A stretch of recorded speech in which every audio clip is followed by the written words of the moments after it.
여러분 안녕하십니까? 2021년 8월 11일 오늘의 말씀을 함께 나누겠습니다. 사사기 4장 11절로 24절인데 제가 16절까지를 봉독합니다.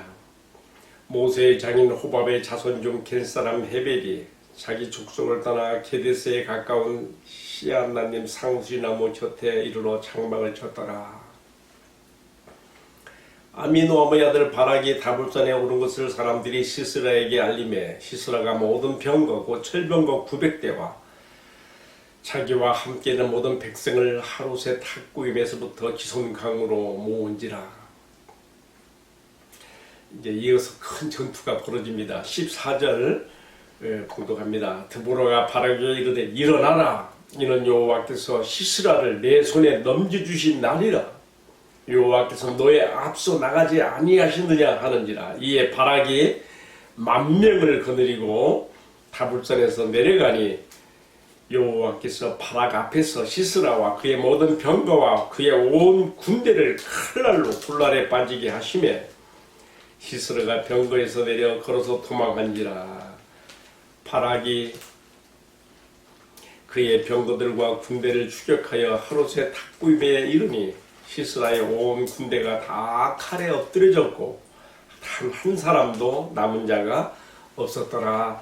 아멘. 봉독한 말씀을 중심으로 누가 시스라의 철병거 900대를 격파하였는가 하는 제목으로 함께 말씀을 나누려고 합니다. 여호와 하나님께서 여선지자이며 사사인 드보라를 통해서 가나안 왕 야빈과 시스라의 철병거 900대를 무용지물로 만들고 통쾌한 승리를 안겨주신 이 전쟁은 어뜻 사사기 서두에서 유다 모든 이스라엘 백성들이 가나안의 마지막 남은 정복전쟁을 수행하면서 가장 선두에 섰던 유다 지파도 감히 도전할 수 없었던 가나안족들의 철병거, 그것이 결국 문제가 아니었다는 것을 깨닫게 합니다. 여호와 하나님을 의지하고 담대하게 나가는 믿음 앞에서는 이런 것들도 결코 아무런 힘이 되지 못한다는 것을 깨닫게 하는 것을 우리가 드보라의 이 전쟁에서 우리가 다시 한번 만나게 되는 것입니다. 오늘 저는 누가 시스라의 철병거 900대를 깨뜨렸는가 하는 큰 주제 밑에서 두 개의 소 제목을 나누어 말씀을 나눕니다. 첫 번째는 적군의 군대 장관 시스라를 죽인 헤벨의 아내 야엘의 교훈을 생각해 보고요. 두 번째는요, 기손강에서 벌어진 이 전투에서 하나님께서 개입하신 큰 구원의 역사를 생각해 보려고 합니다. 먼저 시스라를 죽인 헤벨의 아내 야엘의 교훈을 생각해 보십시다. 야엘이라는 이름의 뜻은요, 산염소라는 뜻이에요. 여러분, 시스라가 한 여인의 손에 의해서 죽임을 당하는 이 사건을 보면서요, 그리고 이게 놀랍고 큰 일을 일으키시는 하나님의 역사를 보면서 오늘 첫 번째 말씀으로 생각하게 되는 것은요, 우리가 이사를 보통 하게 되는데 이사를 하는 가운데서도 사실 하나님의 섭리가 들어있다는 것을 여기서 깨닫게 합니다. 먼저 이 사사기 저자는요, 이 전쟁의 철병거 900대를 지휘하는 최고 사령관 시스라가 이미 드보라 사사가 애고했던 것처럼 바락에게 애고했지요. 4장 9절에서 어떻게 비참한 최후를 맞게 되는가 하는가를 암시하는 글로 이 시스라를 죽이게 만드는 겐사람 헤벨의 아내 야엘과 그의 가족이 이사를 하게 되는 이야기에서부터 오늘의 말씀을 시작하고 있습니다. 그들은 본래 유다 땅 항무지에 살았던 사람들입니다. 우리가 아는 대로 겐사람 호밥 모세의 장인 이드로를 말하죠. 그의 후손들이 처음에 모세의 말을 따라서 가나안에 들어와 살게 되었는데요. 그들이 처음에는 여리고성 종려나무 성읍 여리고 살다가 유다 지파가 시므온 지파와 함께 동맹하여 그들에게 분배받은 땅을 정복할 때 바로 이 겐 족속도 함께 동맹하여 합세해서 가나안족들을 멸하고 자신들이 얻을 땅을 얻습니다. 그게 바로 유다 항모지예요. 사역 바다에서부터 가까운 그곳에서 그들은 거기에 정착을 했습니다. 유목민들이기 때문에 그렇게 했던 것이죠. 그런데 헤벨이 자신의 종족을 떠나서 멀리 북쪽 납달리 게데스 쪽으로 가서 살아갔다는 것은 참 특이한 일입니다. 그리고 그 당시에 그 땅을 지배했던 가나안 왕이 야빈과 서로 화평관계를 맺고 살아갔다는 것 자체도 참 특이한 일이에요. 4장 11절에 이게 나와 있죠. 이것은 이스라엘에 대한 배신뿐만 아니라 자기 본래 동족인 겐족속에 대한 배신이 될 수도 있는데요. 그런데 이날 자신의 집에서 멀지 않은 기송강에서 벌어진 전투에서 이 헤벨의 아내 야일이 철병고 900승의 사령관 시스라의 머리 관자놀이에 장막을 칠 때 사용하는 쇠말뚝을 박아서 죽인 이 사건은 어찌 보면은 이스라엘을 배제하고 가나안 왕 야빈과 화평을 맺고 살았던 것에 대한 속죄 행위처럼 보일 수도 있고요. 또 한편 자기의 본 동족 겐족속에 대해서 그들을 이탈해서 따로 나가 살았던 것에 대한 어떤 그 속죄 행위도 이 속에 포함되어 있지 않는가 하는 생각을 해보게 돼요. 그런데 놀라운 것은요, 이처럼 한 가족의 이사를 통해서도 하나님께서 그의 놀라운 일에 섭리가 들어있다는 것이 참 특이한 일로 우리가 받아들이게 되는 것입니다. 기송강 상류에서 벌어진 이 전투에서 패한 시스라가 철병거에서 내려서 홀로 도망을 해서 어디로 갔습니까? 헤벨의 아내 야엘의 장막으로 들어가서 자기의 몸을 은신처를 구하며, 그리고 너무 고나고 피곤했는지 거기서 잠을 자게 되면서 누가 오든 없다고 하라고 이렇게 자기의 보안 문제를 해놓고 잠이 빠져버립니다. 그때 이제 헤벨의 아내 야엘이 그의 머리 관자놀이에 새말뚝을 박아서 손에 망치 들고 박아서 죽였다고 하는데, 참 상상만 해도 대단한 담력의 여성인 것을 볼 수가 있습니다. 저는 가장 먼저 오늘의 말씀의 소제목으로서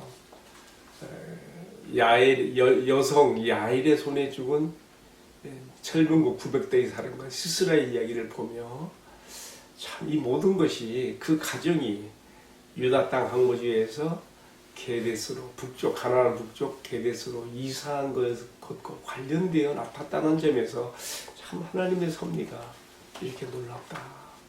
모든 우리의 살아가는 인생의 앞날을 바라보시는 내다보시고 하나님께서 주지하시는 삶의 섭리가 이게 참 신비롭다는 것을 생각해 보게 됩니다. 여러분, 세상의 모든 만사가 주님 손에 달렸습니다.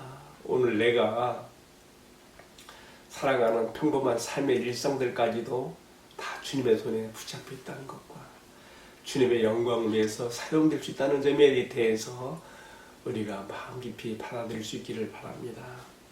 두 번째로 생각해 보는 것은요, 기송강에서 벌어진 하나님의 구원 역사입니다. 4장 12절부터 16절까지 잘 나와 있습니다. 여러분, 이날의 전투가 어떻게 전개되었습니까? 먼저 바락이 납달리와 스불론에서 1만 명 병사들을 모집해서 다볼산에 올라가서 이제 은신하게 되는 것이죠. 때를 노리는 것입니다. 그때 이 정보가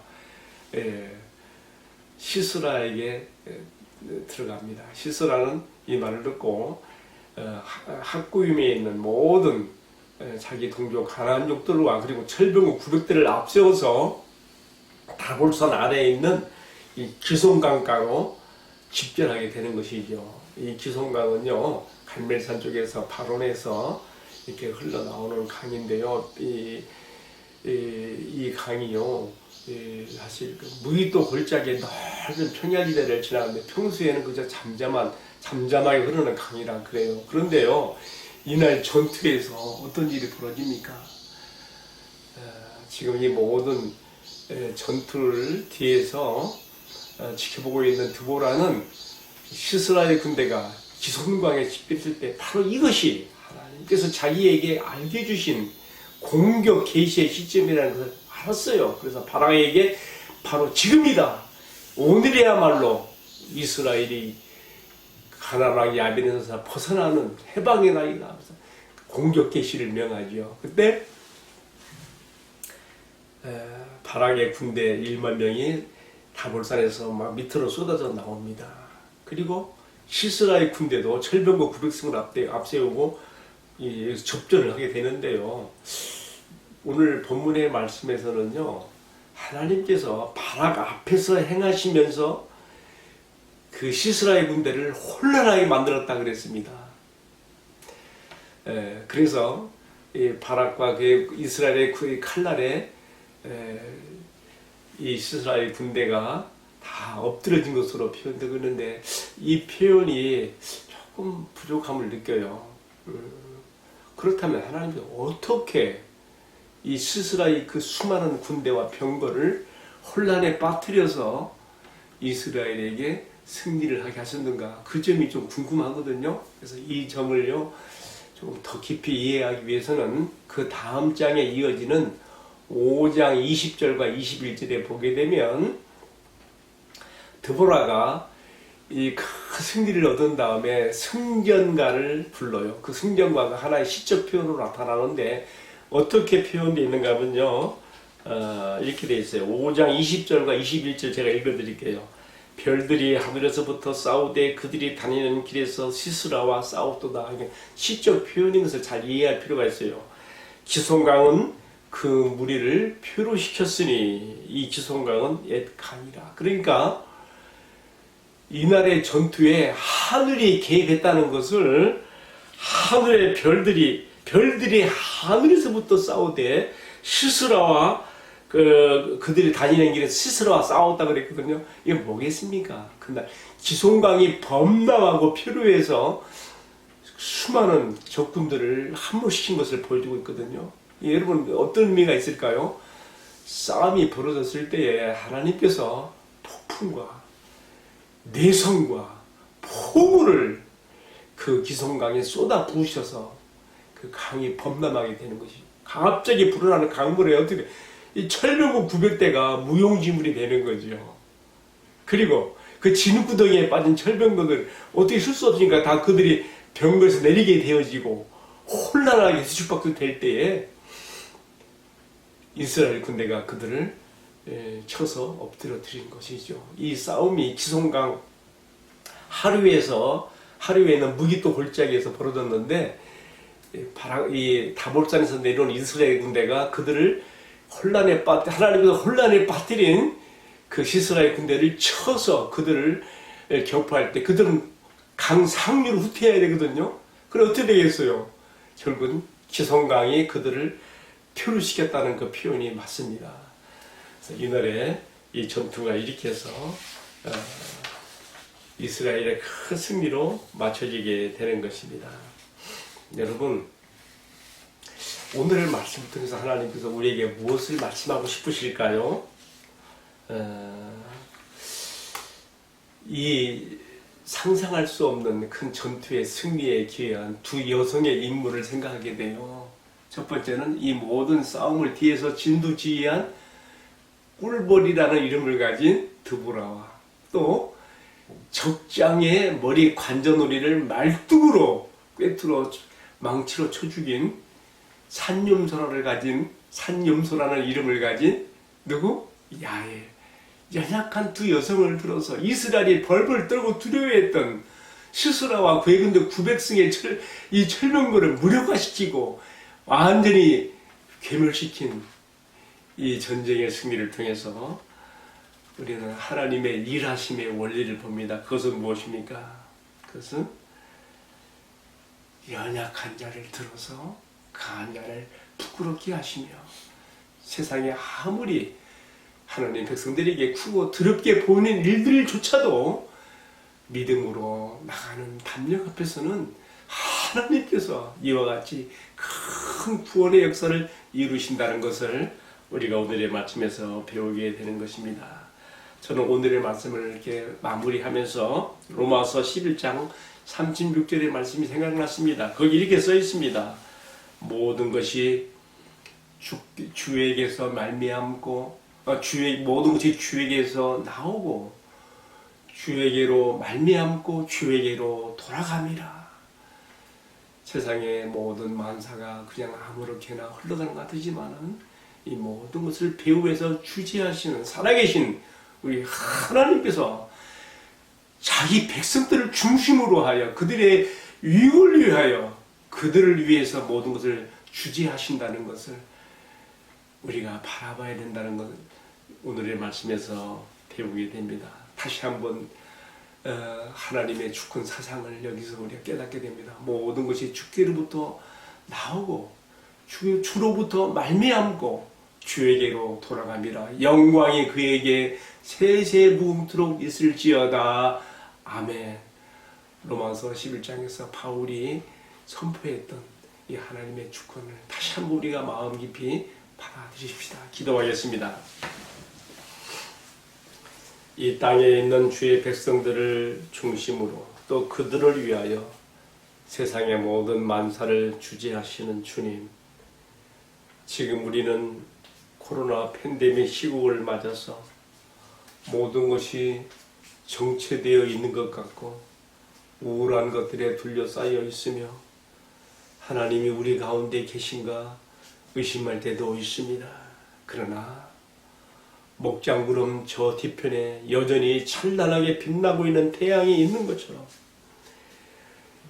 지금 우울한 구름 덮인 시국과 같은 이 시대에 저편에서 세상사의 모든 만사를 주장하시는 주님을 우리가 바라보게 하시며 오늘도 주님을 의지하여 주의 말씀의 위로를 삼고 주의 말씀을 힘입어 힘차게 살아가는 저희들의 신앙과 삶이 되게 하여 주옵소서. 이 모든 말씀을 우리 주님 예수 그리스도의 이름을 받들어 기도 올리옵나이다. 아멘.